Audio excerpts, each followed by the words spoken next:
Hello बच्चों, आपका स्वागत है श्याम सर की क्लास में। बच्चों, आज हम कक्षा 12 भौतिकी अध्याय 2 का अगला टॉपिक देखने वाले हैं। अध्याय 2 एनसीईआरटी बुक का है। आपका हेडिंग है वैद्युत द्विध्रुव के कारण किसी बिंदु पर वैद्युत विभव के लिए सूत्र का निगमन करना है। अभी तक आपने क्या देखा? वैद्युत द्विध्रुव के कारण अच्छी स्थिति पर वैद्युत विभव के लिए आपने सूत्र का निगमन किया। दूसरा आपने क्या देखा? वैद्युत द्विध्रुव के कारण निरक्षी स्थिति पर वैद्युत विभव के लिए आपने सूत्र का निगमन किया। आज हम लोग एक मोस्ट इंपॉर्टेंट टॉपिक देखने वाले हैं, वैद्युत द्विध्रुव के कारण किसी बिंदु पर वैद्युत विभव। मतलब आपका वैद्युत द्विध्रुव होगा, उसके न तो अक्ष पे बिंदु स्थित होगा न ही निरक्ष पे स्थित होगा, उसके किसी बिंदु पर मतलब कहीं भी स्थित होगा तो उसके लिए वैद्युत विभव का फार्मूला क्या होगा, वही हम लोग डेरिवेशन करने वाले हैं। तो आज का जो हेडिंग है बहुत ही इंटरेस्टेड हेडिंग होने वाला है। आप लोग अच्छे से इसको देख कर के अपने टॉपिक को कवर करें। अगर आप चैनल पे नए हैं तो श्याम सर की क्लास को सब्सक्राइब करें और सभी बच्चे लाइक करें और ज्यादा से ज्यादा शेयर करें। चले हम लोग बिना देर किए हुए अपने क्लास की शुरुआत करते हैं। जैसा कि हेडिंग है वैद्युत द्विध्रुव के कारण किसी बिंदु पर वैद्युत विभव के लिए सूत्र प्राप्त करना है। तो एक क्वेश्चन पेपरों में कैसे आता है, कहेगा या तो ऐसे पूछ लेगा, सिद्ध कीजिए कि किसी वैद्युत द्विध्रुव के किसी बिंदु पर जो वैद्युत विभव का formula 1/4 pi epsilon naught P cos theta upon क्या होता है, R² होता है। तो आपको यही सूत्र प्राप्त करना है, तो इस डेरिवेशन करके सूत्र आपको प्राप्त करना है। तो चलिए हम लोग शुरू करते हैं। कैसे आएगा, कैसे करना पड़ेगा, सारी चीजें यहाँ हम लोग देखने वाले हैं क्रम से।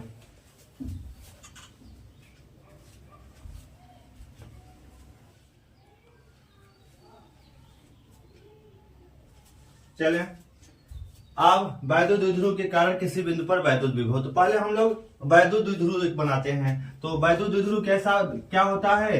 दो समान तथा विपरीत प्रकृति के आवेश अगर कुछ अल्प दूरी पर रखे हों तो उनसे जो बनी संरचना है क्या कहलाती है? वैद्युत द्विध्रुव कहलाती है। तो वो चीज हम मान लेते हैं।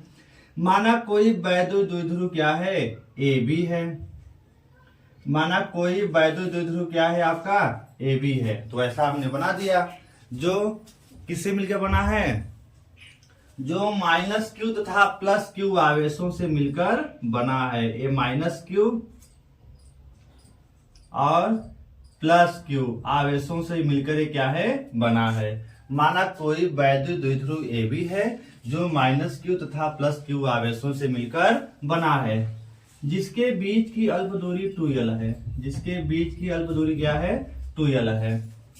माना वैद्युत द्विध्रुव के मध्य बिंदु O से, माना वैद्युत द्विध्रुव के मध्य बिंदु O से R दूरी पर द्विध्रुव के किसी बिंदु पर, मतलब यहां से R दूरी पर, मतलब वो तो न तो अक्ष पे होगा न ही क्या होगा, मतलब न तो अक्ष पे होगा न ही निरक्ष पे होगा, किसी बिंदु पर।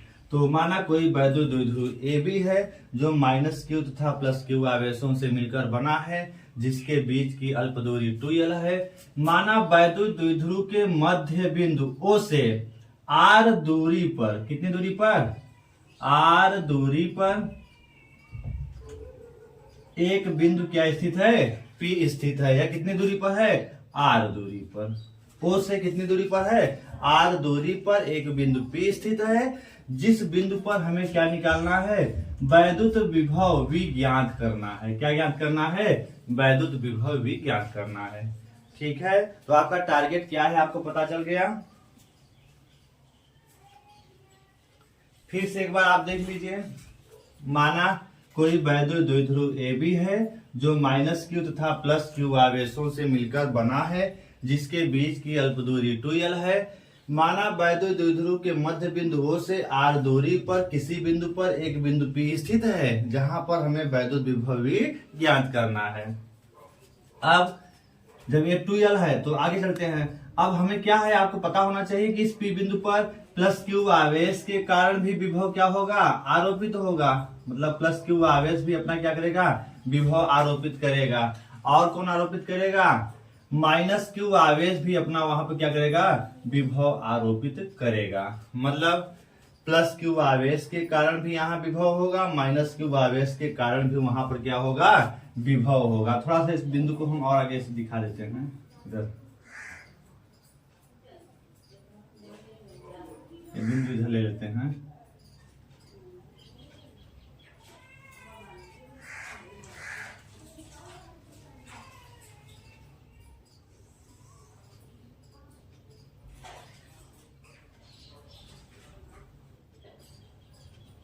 ये है आपका पी बिंदु, ये क्या है आपका पी बिंदु है, ठीक है। चलिए, तो कहने का मतलब है, फिर से एक बार इसको देख लीजिएगा। माना कोई वैद्युत द्विध्रुव ए बी है, वैद्युत द्विध्रुव क्या है, ए बी है, जो माइनस क्यू तथा प्लस क्यू आवेशों से मिलकर बना है, जो माइनस क्यू तथा प्लस क्यू आवेशों से मिलकर बना है, जिसके बीच की अल्प दूरी क्या है, 2l है, जिसके बीच की अल्प दूरी क्या है, 2l है। इसको थोड़ा सीधा कर देते हैं,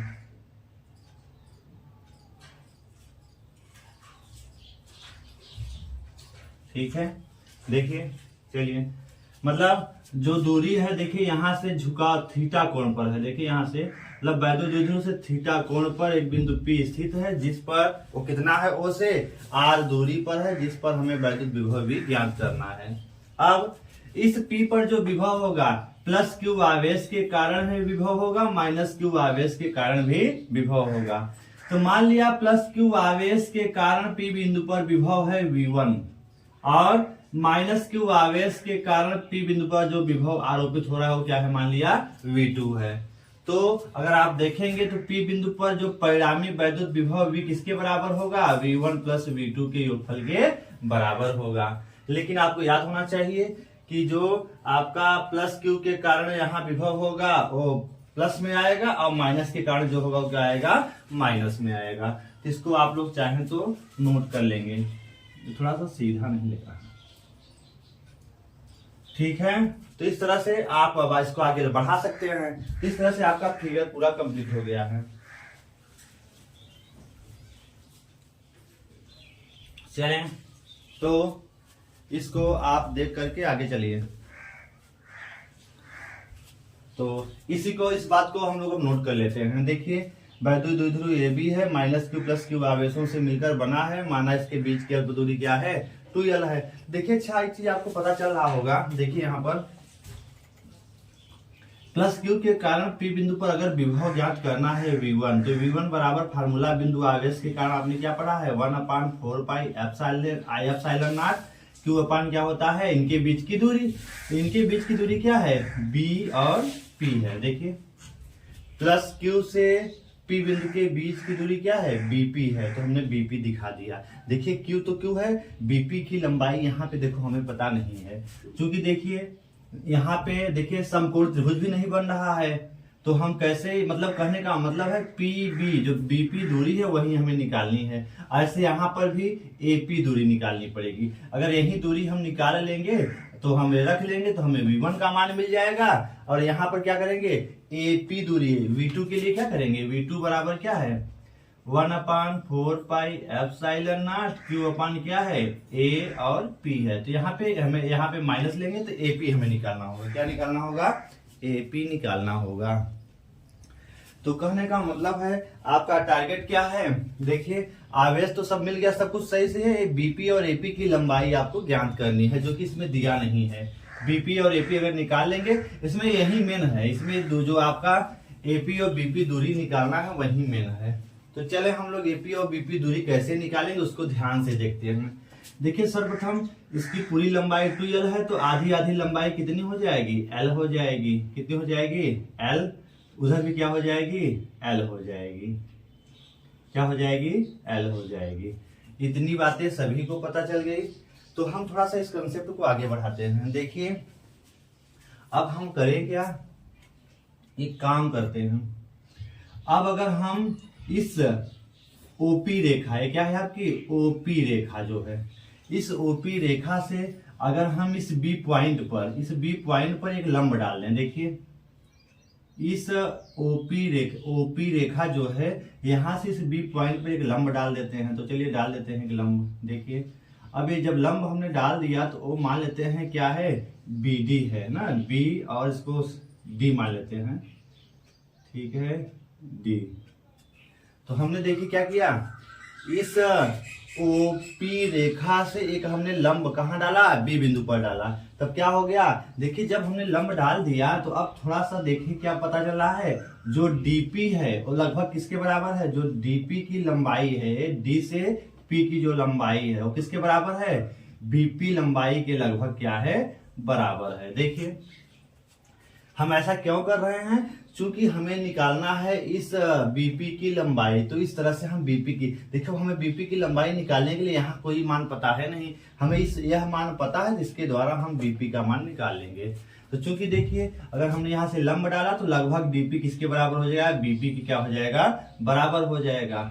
अब हम लोग इसको आगे बढ़ाते हैं। देखिए जब हमने यह लंब डाला तो यह लंब क्या होगा, 90 अंश पर होगा, यह लंब क्या होगा, 90 अंश पर होगा। मतलब इसको फिगर को थोड़ा सा इधर हम थोड़ा सा करते हैं, मतलब ये ऐसे अब हो गया है, देखिए ये लंब हो गया, ये ऐसे हो गया, ठीक है। मतलब अगर हम इसको ऐसे नीचे बना दें जैसे उसमें है सेम,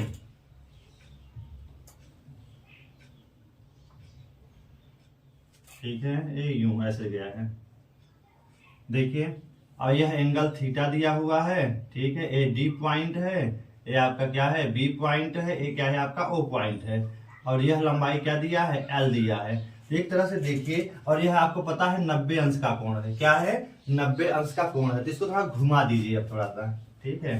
अगर ये 90 अंश का कोण है तो इसको ऐसे घुमा देते हैं, थोड़ा सा ऐसे देखिएगा, इसको सीधा करेंगे कुछ इस तरह से दिखेगा। ये है L आपका, ठीक है, ये L है, और ये है 90 अंश, ठीक है, ये 90 अंश है, तो ये आपका D पॉइंट है, क्या है आपका, D पॉइंट है, ये आपका B पॉइंट है, ये आपका क्या है, O पॉइंट है, ठीक है, O पॉइंट है, D पॉइंट है, B पॉइंट है। तो देखिए अगर यह L है तो यह L किसका काम कर रहा है, और यह एंगल कितना दिया है, थीटा दिया है, O वाला एंगल कितना दिया है, थीटा दिया है। तो आपको ज्ञात होना चाहिए, देखिए अगर यह L है तो L परिणामी का काम करेगा, तो L को दो घटकों में वियोजित करिए, एक L का क्षैतिज घटक क्या हो जाएगा, L cos थीटा, और एक इस L का ऊर्ध्वाधर घटक क्या होगा, L sin थीटा, क्या हो जाएगा, L sin थीटा हो जाएगा। फिर से इसी फिगर को आपको समझना है, बस मेन इसमें यही है, इस फिगर को समझना। देखिए इस छोटे वाले फिगर को हमने यहाँ बनाया, सेम के same, D point, D point, B point, B point, O point, O। तो यहाँ देखिए OB जो है L है, ठीक है, और ये 90 अंश का है। फिर हमने इसको घुमा दिया ऐसे, तो घुमा करके हमने देखो जो D था यहाँ कर दिया गया, O इधर हो गया, और B कहाँ चला गया, यहाँ चला गया। ये 90 अंश है, ये थीटा है। अब अगर आप देखिए यह L जो है परिणामी का काम कर रहा है, ठीक है, तो L जब परिणामी है तो L का एक घटक L cos थीटा, दूसरा क्या होगा, L sin थीटा। तो थीटा की तरफ जो है L cos थीटा आएगा, उसके अपोजिट क्या आएगा, L sin थीटा आता है, ठीक है। तो एक चीज यहाँ को आपको मिला, देखिए जो आपका DO मतलब OD वाली, जो OD मतलब O और D, तो OD की लंबाई कितनी है, L cos थीटा के बराबर। देखिए OD की लंबाई आपको कितनी मिल गई, यहां से यहां तक की कितनी मिल गई, L cos थीटा, कितना मिल गया, L cos theta, L cos theta, क्या मिल गया, L cos थीटा। किसकी लंबाई, OD की लंबाई, ठीक है। और OP की लंबाई कितनी है, R है, लेकिन OD की लंबाई कितनी मिल गई, L cos थीटा, ठीक है। तो इस तरह से अब एक चीज देखो, अब अगर हमें BP निकालना है तो देखिए अगर हम एक काम करें, हम अगर इसकी लंबाई निकाल लें, किसकी लंबाई, DP की लंबाई, मतलब यहां से यहां तक की लंबाई क्या होगी, DP होगी। देखिए DP की लंबाई अगर हमें निकालना हो, DP कहाँ है, D है, P है, DP की लंबाई निकालना हो, हम क्या करें, अरे पूरी लंबाई OP है, OP लंबाई में से क्या करें, OD लंबाई को घटा दें, क्या घटा दें, OP लंबाई में से OD लंबाई घटा दें तो हमें DP पता चल जाएगा। और यही जो DP है वो DP किसके बराबर है, BP के बराबर है, तो हमें BP पता चल जाएगा। जो DP है वही किसके बराबर है, BP के बराबर है। तो हम लोग कर क्या सकते हैं, ओपी, ओपी का मान कितना, ओ से पी का मान क्या है, आर है, और ओडी, ओडी का मान क्या है, एल कास थीटा है, और यही किसका मान हो जाएगा, बीपी का मान हो जाएगा। आपको पता चल गया होगा, मतलब ये बीपी की लंबाई हमने निकाल लिया तरीका लगा करके, कितना आ गया, r minus l cos theta आ गया। इसको अभी हम लोग लिख कर भी समझेंगे, तो पहले हमने आपको ऐसे ही ओवरव्यू दे दिया, ठीक है। इसी तरह से तो इसको अब हम इरेज कर देते हैं, इसको मिटा देते हैं, फिर हम आगे इसका अब इसकी लंबाई निकालते हैं, एपी की लंबाई,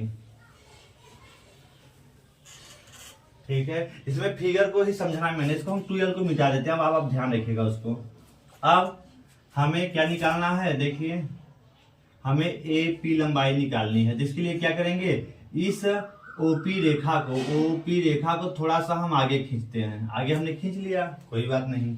अब इस ओपी रेखा से इस ए बिंदु पर एक लंब डालते हैं, क्या डालते हैं, एक लंब डाल, ये है ए बिंदु, ठीक है, और ये लंबाई कितनी है, एल। तो हम क्या करते हैं, इस ओपी जो रेखा को हमने थोड़ा सा आगे बढ़ाया, और इससे ए से होते हुए इस ओपी रेखा पे एक लंब डालते हैं, क्या डालते हैं, एक लंब डालते हैं, और लंब कितने एंगल पे होगा, 90 अंश पर। इसको हमने मान लिया एसी है, लंब क्या है, एसी, एक लंब हमने डाल दिया। तो देखिए अगर यह आपका यह थीटा है, तो यह भी कोण, इसको यल अब आप याद रखिएगा, यल को हम मिटा दे रहे हैं, आपको समझना है जिससे, ठीक है। अर्थात यह लंबाई क्या है, यल है। देखिए यहाँ पर ये थीटा है, तो शीर्षाभिमुख कोण भी क्या होगा, थीटा होगा। तो देखिए सेम, अब ये 90 अंश है, थीटा है, तो अगर इसकी लंबाई यल है, मतलब ऐसे फिगर बना है, अब देखिए ऐसे यू है, ये ऐसे है, ये सी पॉइंट है, ये ओ पॉइंट है, ये आपका ए है, ये क्या है, ए है, ठीक है। और ये आपका अगर थीटा है और ये अगर 90 अंश है, तो 90 अंश के सामने जो थीटा वाली जो ये भुजा है, यल दिया है, अर्थात ये परिणामी का काम, इसको सीधा अगर करेंगे तो ऐसे हो जाएगा, ये यल का काम करेगा, ठीक है।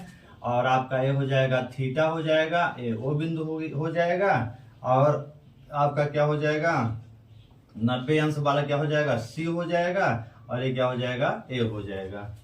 मतलब हमने इसको ऐसे सीधा कर दिया, ऐसे तिरछा था, हमने इसको सीधा घुमा दिया, ठीक है। तो कहने का मतलब यल परिणामी का काम करेगा, तो यह ओसी जो हो जाएगा, यल कास थीटा हो जाएगी, और ये क्या हो जाएगा, एल साइन थीटा। क्योंकि हमें यल साइन थीटा से कुछ लेना देना है नहीं, हमें एक्चुअली लंबाई ज्ञात करनी है, यल कास थीटा का हमें मान ज्ञात करना है। तो मतलब एक चीज देखने को मिला कि ओसी की लंबाई कितनी मिल गई, मतलब इसको हम मिटा देते हैं यहाँ पर, मतलब यह भी एल है। तो देखिए आपका ये पॉइंट है ओ पॉइंट, ओ से सी की लंबाई, ओ सी की लंबाई कितनी मिल गई, यहां से यहां तक की, यहां से यहां तक की लंबाई एल कास थीटा। देखिए जब हमने यहां पर, देखिए अब ए से सी, इस ओपी रेखा पर हमने एसी लंब डाला, तो देखा क्या, जो सी पी है लगभग किसके बराबर हो जाती है, एपी के बराबर हो जाती है। मतलब जो आपकी एपी की लंबाई है लगभग किसके बराबर है, सीपी लंबाई की क्या है, बराबर है। और सीपी का मान कैसे निकलेगा, तो सीपी का मान निकालना है तो आप क्या करिए, ओपी का मान आपको पता है, तो ओपी प्लस, मतलब ओपी इतना हो गया, ओपी प्लस क्या है, ओसी है। देखिए आपको एपी का मान निकालना है, एपी किसके बराबर है, सीपी के बराबर है, ठीक है। और सीपी किसके बराबर होगा, देखिए ओ से पी की दूरी आर है, तो ओपी प्लस क्या है, ओ सी, मतलब ये पूरा यहां से यहां तक जोड़ लेंगे तो आपको आसानी से सीपी पता चल जाएगा। अब ओपी का मान, ओपी का मान क्या है, आर है, ओसी का मान क्या है, एल कास थीटा। ये किसका मान मिल जाएगा, एपी का मान मिल जाएगा।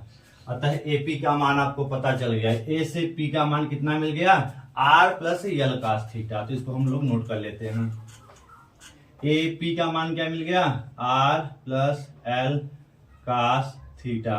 तो हमने दोनों लंबाइयां निकाल रखी है। तो इस तरह से हम लोग, अब देखिए अब आपका बड़े आसानी से हल हो जाएगा, इतना ही तो मेन था इसका, अब आपको कुछ करना नहीं है। चलें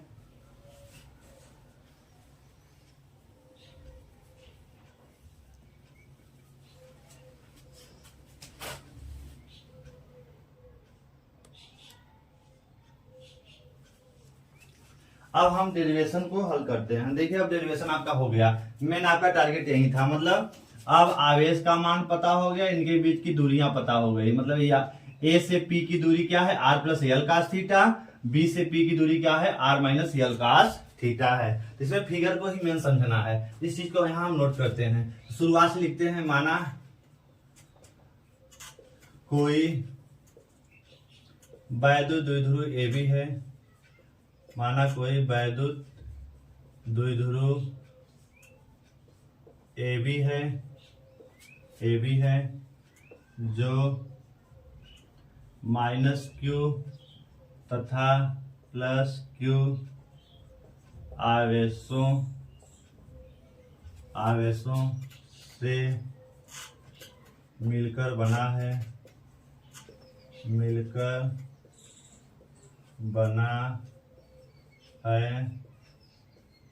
जिसके बीच की अल्प दूरी 2l है। माना वैद्युत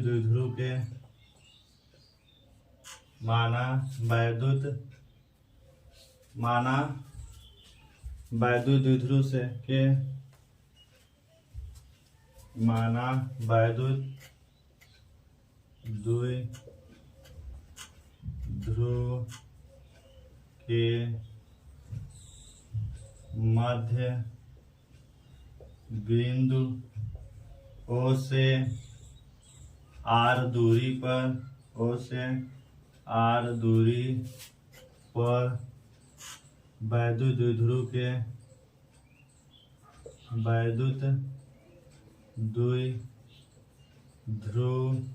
के किसी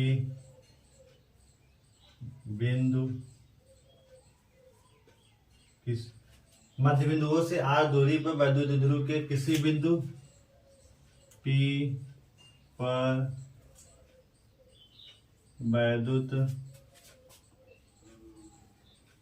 वैद्युत विभव V ज्ञात करना है, मतलब किसी बिंदु पर वैद्युत विभव भी ज्ञात करना है। ठीक है, किसी बिंदु पर वैद्युत विभव, तो माना कोई वैद्युत द्विध्रुव ए बी है जो माइनस क्यू तथा प्लस क्यू आवेशों से मिलकर बना है, जिसके बीच की अल्प दूरी 2l है। माना वैद्युत द्विध्रुव के मध्य बिंदु O से R दूरी पर वैद्युत द्विध्रुव के किसी बिंदु P पर वैद्युत विभव भी ज्ञात करना है। देखिए वैद्युत द्विध्रुव ए बी है, माइनस क्यू प्लस क्यू आवेशों से मिलकर बना है। माना वैद्युत द्विध्रुव के मध्य बिंदु O से R दूरी पर किसी बिंदु पर एक बिंदु P स्थित है, जहां पे हमें वैद्युत विभव भी ज्ञात करना है। ठीक है, अब करते क्या है, माना वैद्युत द्विध्रुव हमने आगे बढ़ाया गया उसी तक। फिर हमने क्या किया, वैद्युत द्विध्रुव के बी बिंदु से एक हमने ओपी रेखा पर एक लंब खींच लिया, जो क्या है बीडी है। ठीक है, तो इसको आप नोट करेंगे अपने फिगर में, इतना नोट करिए, फिर हम आगे कंटिन्यू करते हैं।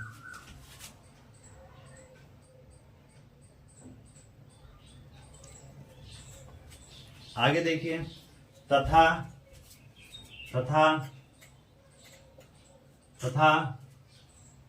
ए बिंदु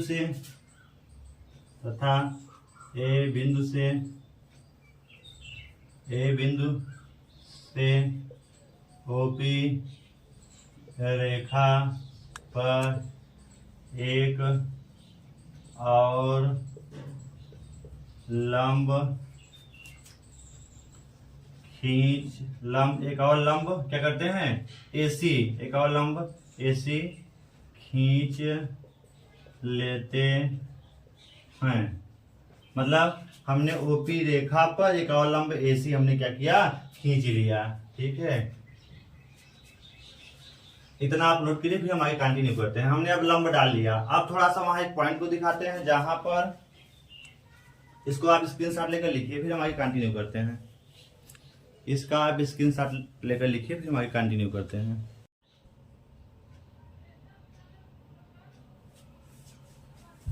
चलिए हम लोग थोड़ा सा आगे देखते हैं इसको। देखिए यहाँ पे जैसा कि हमने बताया था कि बीपी जो है, बीपी अगर है तो लगभग किसका है, डीपी। जब हमने लंब डाला तो डीपी के बराबर हो गया, तो वही हमने लिखा बीपी लगभग डीपी की क्या है, बराबर है। और डीपी का मान कैसे निकलेगा, पूरी लंबाई ओपी है, ओपी में से अगर हम ओडी को घटा देंगे तो क्या हमें पता चल जाएगा, डीपी। और जब डीपी पता चलेगा तो किसके बराबर होगी, बीपी के बराबर होगी। चूंकि ओपी, ओ से पी की दूरी क्या मानी गई है, आर मानी गई है, माइनस ओडी। ओडी की लंबाई कितनी मिली है, एल कास थीटा। क्या मिल गया है, एल कास थीटा। इस तरह से आपको बीपी आसानी से पता चल गया।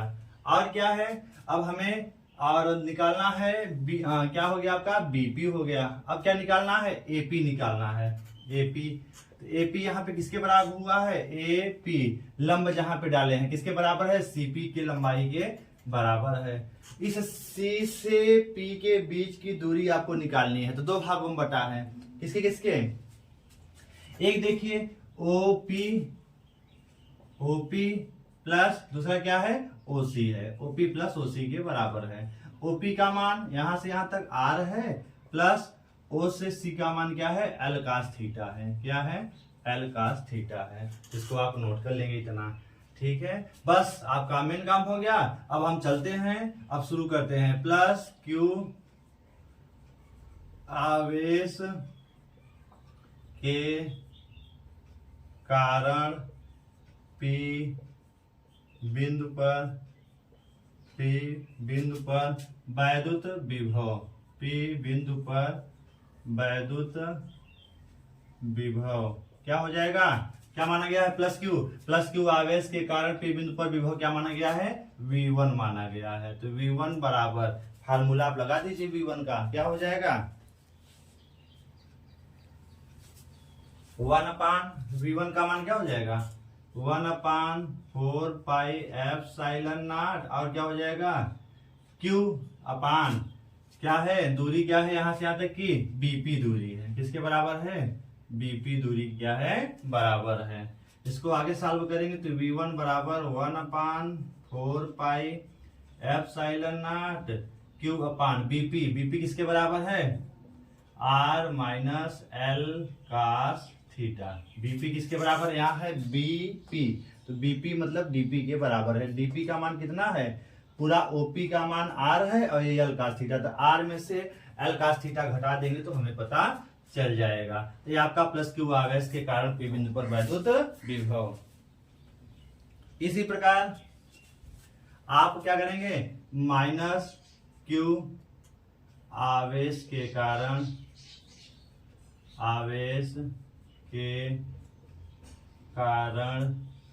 पी बिंदु पर वैद्युत विभव क्या हो जाएगा, पी बिंदु पर वैद्युत विभव क्या माना गया है, V2 माना गया। देखिए माइनस क्यू के कारण पी बिंदु पर विभव क्या माने हैं, V2, तो V2 बराबर किसके हो जाएगा 1/4 पाई एप्सिलॉन नॉट, और माइनस क्यू है तो माइनस क्यू अपान दूरी क्या है, एपी हो जाएगी, दूरी क्या हो जाएगी, एपी हो जाएगी। अब इस एपी का आप मान रख लीजिए। चलिए इसको आगे तक बढ़ाते हैं, ठीक है। अतः आपका जो V2 हो जाएगा किसके बराबर हो जाएगा, तो V2 अगर यहाँ नीचे यहाँ दिखेगा नहीं, आप इसको उतार लीजिए, फिर हम आगे कंटिन्यू करते हैं। इसका आप स्क्रीनशॉट लेकर लिखिए, फिर हम आगे चलते हैं। चलें, तो V2 का मान हम निकाल लेते हैं, फिर दोनों मान आप याद रखिएगा, ठीक है। तो चलते हैं आगे।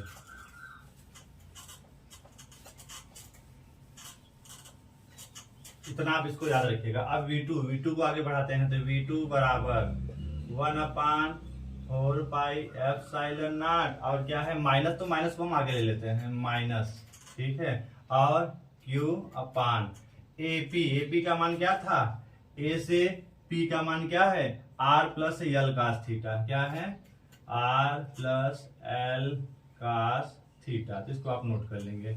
अब एक चीज पता चल गया आपको, V1 का मान इतना हो गया, V2 का मान इतना हो गया, इसको आप याद रखिए। मतलब P बिंदु पर देखेंगे तो क्या काम कर रहा है, P बिंदु पर यही दोनों V1 और V2 मिलकर के यहाँ पे परिणामी विभव V उत्पन्न करेंगे। तो इसको हम आगे बढ़ाते हैं। अब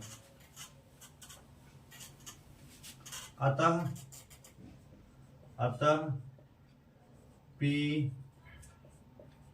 बिंदु पर परिणामी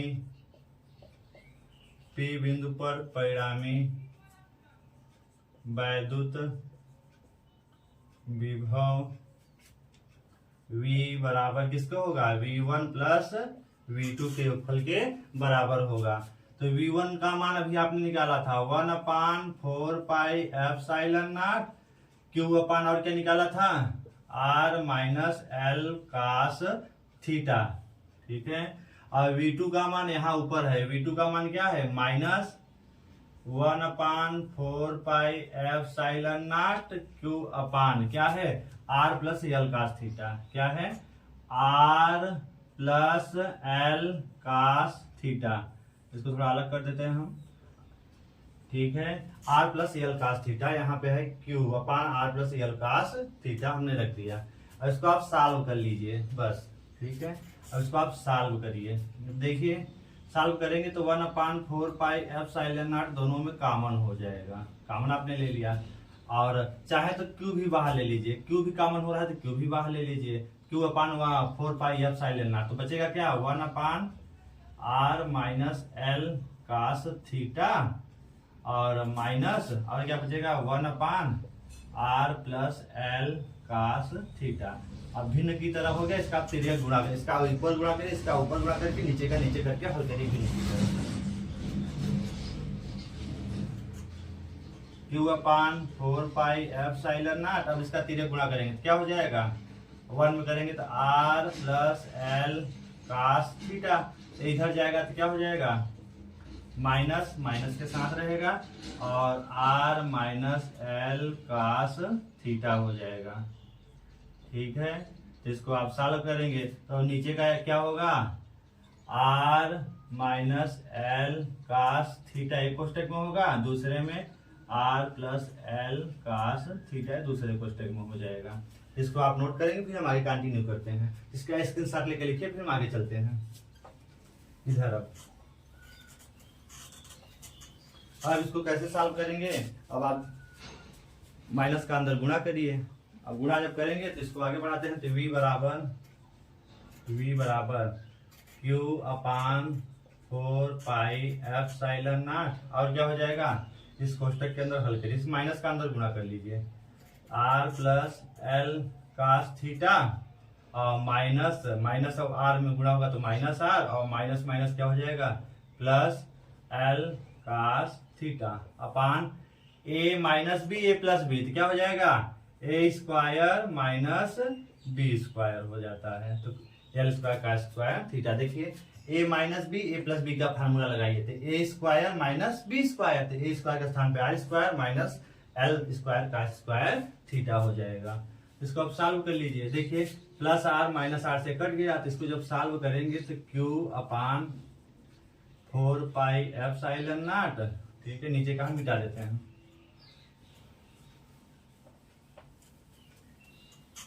अब L cos theta 2L cos theta अपान R square minus L square cos square theta. ठीक है, तो यहाँ चूंकि एक पॉइंट दिखाइए, चूंकि आपका जो है R का मान R square is greater than L square cos square theta, मतलब इस R स्क्वायर का मान L square cos square theta से बहुत ज्यादा है, तो L square cos square theta की उपेक्षा कर सकते हैं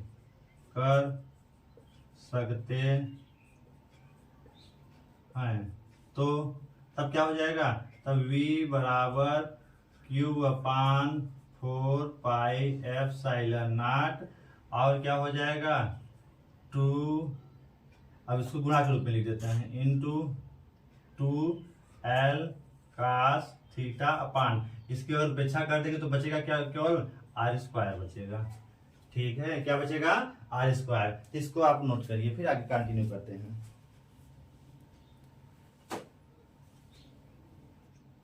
फिर इसको अगर हम आगे बढ़ाएंगे तो क्या हो जाएगा, देखिए Q इंटू 2L, तो चूंकि आपने पढ़ रखा है इसको आगे इतना उतारिए, फिर हम ऊपर ही लिख देते हैं। स्क्रीनशॉट लेकर आप इसको लिखिए।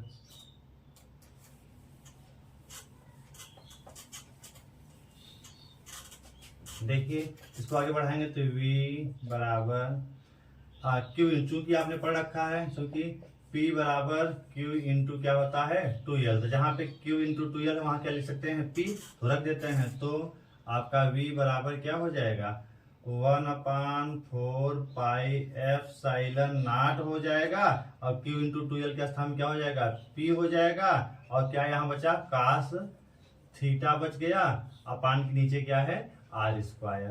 तो v बराबर 1/4 pi epsilon naught p cos theta upon क्या होता है आर स्क्वायर होता है। ये क्या है वैद्युत द्विध्रुव के कारण किसी बिंदु पर वैद्युत विभव का फार्मूला होता है। ठीक है, तो इसका मेन फार्मूला है v बराबर 1/4 pi epsilon naught p cos theta upon r square, जहाँ पे p क्या है वैद्युत द्विध्रुव आघूर्ण है। क्या है वैद्युत द्विध्रुव आघूर्ण है। ठीक है, और थीटा किसके बीच का कोण है, थीटा किसके बीच का कोण है वैद्युत द्विध्रुव से पी बिंदु के बीच का झुकाव जो है। ठीक है, मतलब वैद्युत द्विध्रुव से जो पी बिंदु को मिलाने वाली रेखा, वैद्युत द्विध्रुव से पी बिंदु को मिलाने वाली रेखा का झुकाव है, झुकाव का जो कोण है वही क्या है थीटा है। ठीक है, आर क्या है वैद्युत द्विध्रुव के मध्य बिंदु से पी बिंदु के बीच की क्या है दूरी है। इन सभी चीजों को आप नोट करके लिखेंगे। ठीक है, इस तरह से वैद्युत द्विध्रुव के कारण किसी बिंदु पर वैद्युत विभव के लिए सूत्र का निर्माण पूरा हो गया। तो वैद्युत द्विध्रुव के कारण किसी बिंदु पर वैद्युत विभव का फार्मूला क्या होता है 1/4 pi epsilon naught p cos theta upon क्या होता है आर स्क्वायर होता है। p cos थीटा अपान क्या होता है आर स्क्वायर होता है। इस चीज को आप उतार करके अपने नोट्स को कंप्लीट करिए। इसको थोड़ा सा आगे बढ़ाते हैं, इसके कंडीशंस को देखते हैं। इतना आपने लिख लिया होगा तो हम इसको आगे कंटिन्यू करते हैं। देखिए इसको थोड़ा सा आगे बढ़ा लेते हैं, इसको आप उतार लिए होंगे तो हम आगे चलते हैं। अब इसके कुछ कंडीशंस हैं, इसकी कुछ शर्तें हैं। देखिए अब इसकी शर्तें देखिए, इसकी शर्त क्या है। पहला कंडीशन अच्छी स्थिति के लिए, अच्छी स्थिति के लिए देखिए, जब अच्छी स्थिति मतलब ये पी बिंदु, जब देखो ये थीटा बराबर 0, अगर थीटा बराबर 0 अंश कर दे, मतलब यह देखो यह जो झुकाव कोण है 0 अंश, 0 कब होगा जब 0 करेंगे तो आपका जो ए बी वैद्युत द्विध्रुव जो है -q और +q, जब हम थीटा देखिए यह है थीटा कोण, जब थीटा बराबर 0 करेंगे ये जो पी बिंदु यहाँ पे था वो कहाँ चलाएगा, वो पी बिंदु आपका कहाँ चलाएगा, अरे इधर कहीं चलाएगा, मतलब थीटा बराबर क्या हो जाएगा 0 हो जाएगा। तो अच्छी स्थिति में थीटा बराबर क्या होता है 0 अंश होता है। जब थीटा बराबर 0 होगा तो आपका फार्मूला अच्छी स्थिति पे क्या बनता है 1/4 pi epsilon naught p cos 0 अंश बटे क्या हो जाएगा आर स्क्वायर।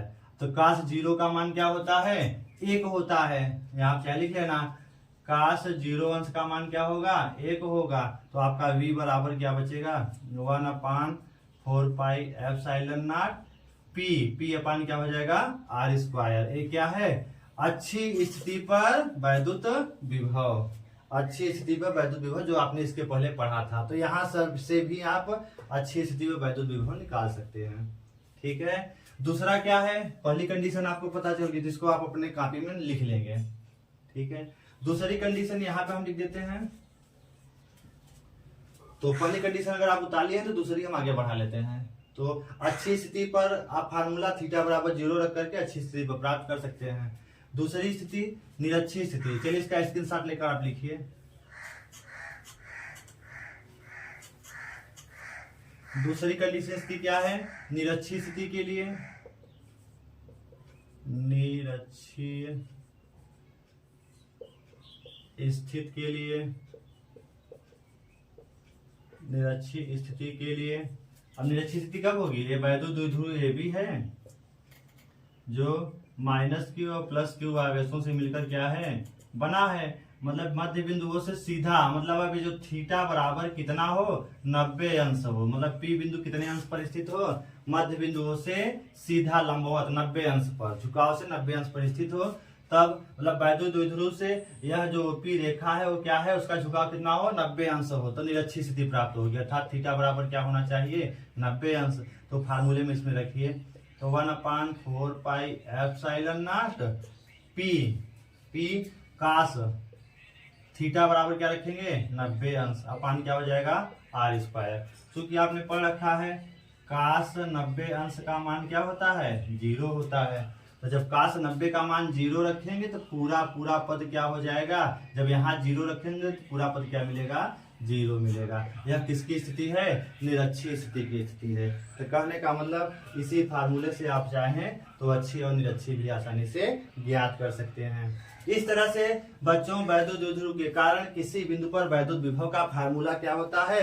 V बराबर 1/4 pi epsilon naught P cos theta अपान r² होता है। इसके आधार पर थीटा का मान अलग अलग रख करके आप अच्छी और निरक्षीय स्थितियां आसानी से प्राप्त कर सकते हैं। इस तरह से आपका ये टॉपिक पूरी तरह से कवर हुआ। फिगर को अच्छे से समझना। इसमें मेन फिगर आपका L cos थीटा निकालना है। L cos थीटा जिनको निकालना आ गया, पूरा डेरिवेशन बड़ा आसान लगेगा। ठीक है। जिसको अगर आपको कुछ समझ में नहीं आता है तो आप कमेंट बॉक्स में कमेंट जरूर लिखें। और अगर आप चैनल पे नए हैं तो चैनल श्याम सर की क्लास को सब्सक्राइब करें और सभी बच्चे लाइक कर दें, ज्यादा से ज्यादा बच्चों के पास शेयर करें। और आप पूरा वीडियो जब देखेंगे तभी आपको ये अच्छे से समझ में आएगा।